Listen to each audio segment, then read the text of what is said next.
Le nouveau maire de Tours est-il en train d'imposer son style? Oui, non, peut-être. En fait, on ne sait pas trop. Pour y voir plus clair, Mathieu, tu es avec nous, rédacteur en chef de 37 degrés le mag et d'Info Tours. Tu nous diras tout dans ta chronique. Les coulisses de la politique, il y a beaucoup à dire? Il y a beaucoup à dire, ouais, pardon. Oui. Il y a beaucoup à dire ou beaucoup à dire, on s'en fiche. En tout cas, nous, on va parler emploi. Et on commence avec Eric Defy, qui est hotliner pour la plateforme Job Touraine. Job Touraine, c'est inspiré d'un dispositif créé par nos voisins du Loir-et-Cher, qui était Job 41. En fait, c'est pour le retour à l'emploi des personnes bénéficiaires du RSA. Job Touraine a quelques semaines, c'est une bébé plateforme. En Indre-et-Loire, il y a plus de 16 700 bénéficiaires du RSA. Ça représente un budget de 77 millions d'euros. En fait, ce site, il est pratique et il a l'air de fonctionner. Expliquez-nous à quoi il va servir. On a d'un côté les recruteurs, ceux qui cherchent quelqu'un pour leur boîte, leur entreprise. De l'autre côté, les demandeurs d'emploi. Des sites comme ça, il y en a 1000. Partout. Mais celui-là est quelque chose de spécifique, c'est la géolocalisation, Eric. C'est ça? Expliquez-nous. Tout à fait. Alors, c'est pas juste une offre d'emploi, on cherche l'emploi près de chez soi. Ouais. Donc, quand on remplit son formulaire, qu'on soit demandeur du RSA, locataire du RSA ou demandeur d'emploi, on va préciser à la fin, qu'on a rempli son CV, à quelle distance de travail on aimerait se situer par incrément de 15 minutes. Donc soit on est à pied, soit on est en transport en commun, en vélo, en voiture. Et on dit je veux travailler à 15, 30, 45 minutes de chez moi. Et une carte va dessiner une zone géographique. Et là, ça fait voilà. Et ça match, c'est ça qu'on appelle le matching. Et on voit les offres d'emploi. L'idée, c'est pas de, par exemple, je suis mécanicien à Château-Renaud, j'ai besoin de quelqu'un, d'un ouvrier avec moi, d'un mécano. Toi, tu habites à Descartes, tu es demandeur d'emploi. Bon, dans les faits, oui, ça peut être possible, mais l'idée, c'est quand même de faire en sorte que ça se passe près de chez nous pour optimiser un peu tout ça. On va regarder une petite vidéo parce que la vie est bien faite et le conseil départemental nous a fourni cette petite vidéo. Il y a Théo qui recherche un emploi et Christine qui recherche un employé. Regardez.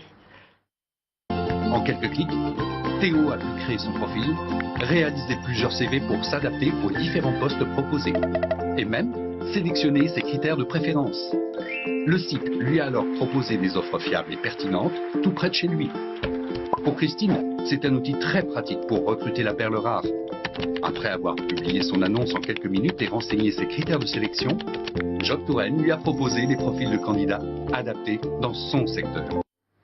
Alors ce qu'on comprend, Eric, dans cette petite vidéo, c'est qu'en fait, le demandeur d'emploi ou le bénéficiaire du RSA, qui est demandeur d'emploi aussi, va pouvoir en fait personnaliser son CV en fonction des offres qu'il a vues. C'est ça? Expliquez-moi. Alors il va créer son premier CV pour accéder à toutes les fonctionnalités du site, voir les annonces et notamment y postuler, mais aussi pour que les recruteurs puissent éventuellement le contacter.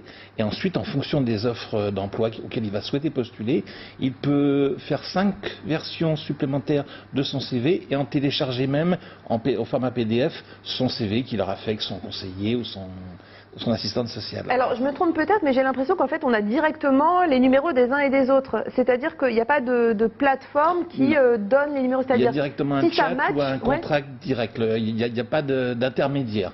Vous postulez, c'est directement la personne qui a posé l'offre qui va vous répondre. Donc, soit par l'écrit, soit par le téléphone, on laisse les gens se débrouiller. Donc vous êtes hotliner de la plateforme, ça veut dire que si vous avez un problème pour remplir les fonctionnalités, a priori, Eric est là pour vous aider.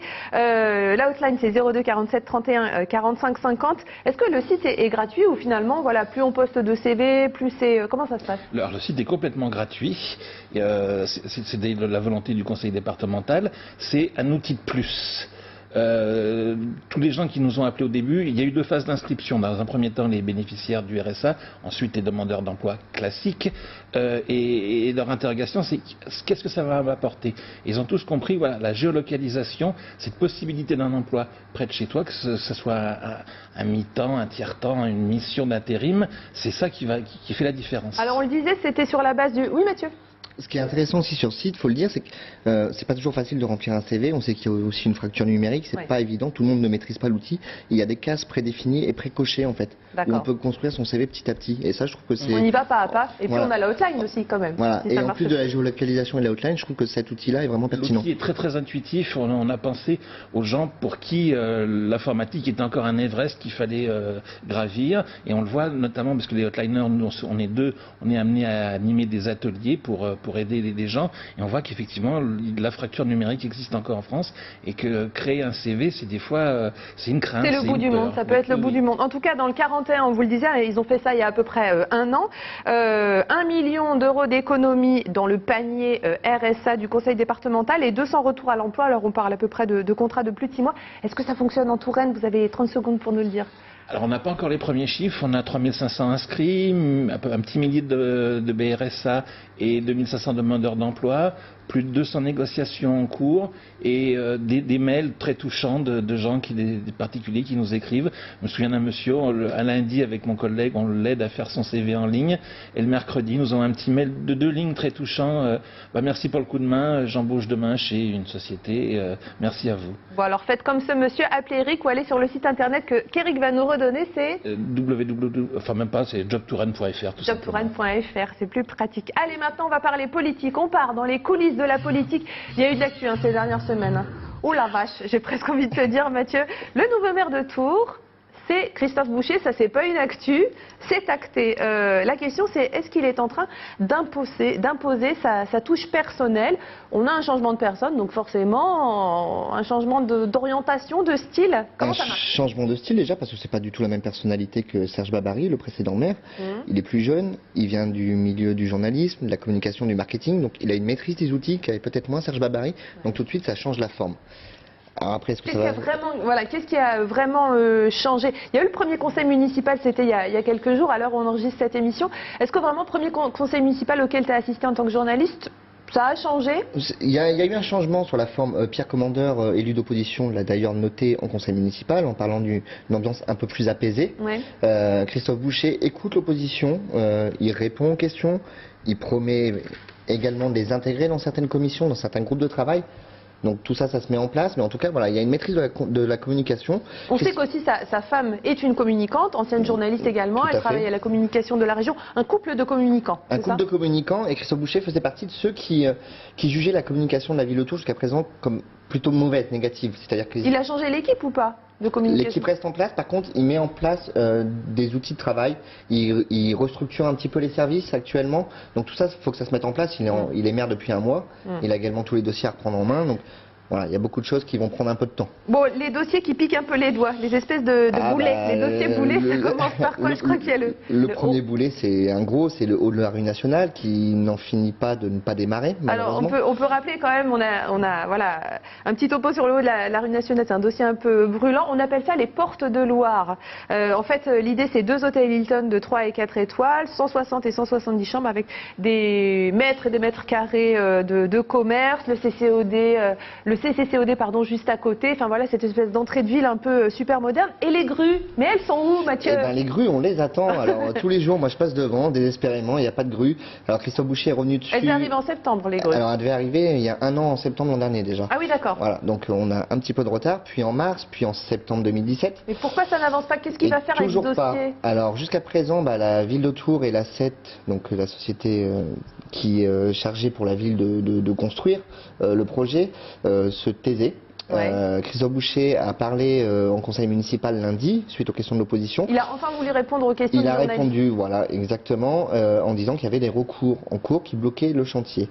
Alors ces recours, en se renseignant un petit peu, on s'est rendu compte que ce n'était pas des recours de propriétaires. Voilà, comme les commerces du haut de la rue nationale qui se sont fait exproprier. Donc c'était pas des recours à eux, mais plutôt des recours suite à des associations de qualité de vie comme l'Aquavit, qui est connue à Tours, qui est une association qui s'intéresse à tous les grands dossiers, qui est plutôt procédurière et qui a lancé des recours au tribunal administratif, notamment sur les 3 permis de construire. Tu penses qu'il suffisait de le dire finalement? Qu'il y avait ces problèmes-là, ou plutôt que d'essayer de... Moi je pense, il faut être transparent. Aujourd'hui, on engage un projet d'ampleur à X millions d'euros. Les Tourangeaux voient que ça n'avance pas, ils se posent des questions. On est en 2017, aujourd'hui la communication, elle ne se fait plus dans son petit coin. Tout est ouvert. On est à l'heure de l'information qui est ouverte, on peut se renseigner partout. Et les gens en profitent, ont besoin de savoir et ont envie. Alors quel est s'il y a un style, on disait, y a-t-il le Christophe Boucher style? Est-ce qu'il y a un style vraiment? Oui, il y a un style, il a un côté sympathique quand il parle, Christophe Boucher, donc il sait bien amener les choses, après il surprend. Il surprend, c'était l'adjoint au rayonnement et il nous fait un début de mandat sur la politique de proximité. C'est ça, en fait, c'était un peu, on va faire attention aux déjections canines, aux nids de poules dans les... Donc il a fixé 3 priorités, la voirie, la sécurité et la propreté. Alors là-dessus, il a surpris. Alors, en analysant un petit peu, on peut se rendre compte aussi que les élections municipales sont dans 3 ans. Christophe Boucher est un maire qui n'a pas été élu par les Tourangeaux. Donc, comment on va toucher les Tourangeaux au plus près, comment on va réussir à trouver une légitimité. Là, il s'entraîne parce qu'il le dit, il l'a dit dès le début, lui il se voit dans le fauteuil du maire. Voilà. Lui, il vise l'élection 2020. Donc comment il va réussir à toucher les Tourangeaux, trouver une légitimité auprès d'eux, en les touchant dans leur quotidien.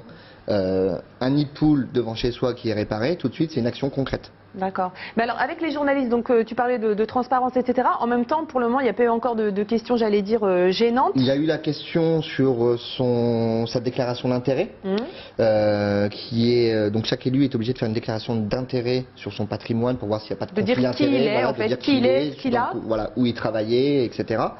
Sa déclaration d'intérêt est datée de 2016, alors qu'il aurait dû la faire de 2014. Lui plaide l'erreur. Bon, ses explications ne sont pas vraiment convaincantes, ou en tout cas n'ont pas convaincu tout le monde. Donc c'est une première petite épine dans le pied. Donc il sait qu'il va falloir être vigilant et il sait qu'il va être attendu. Très bien. Bon, Christophe Boucher, on vous attend dans un prochain Grand Talk. On vous fera savoir, on aimerait bien vous recevoir en tout cas très très vite. Merci à tous nos invités d'être venus sur ce plateau. Merci à vous d'avoir suivi cette émission. Pour revoir ce programme, c'est tvtour.fr ou sur la page Facebook de TV Tour. À bientôt. Salut.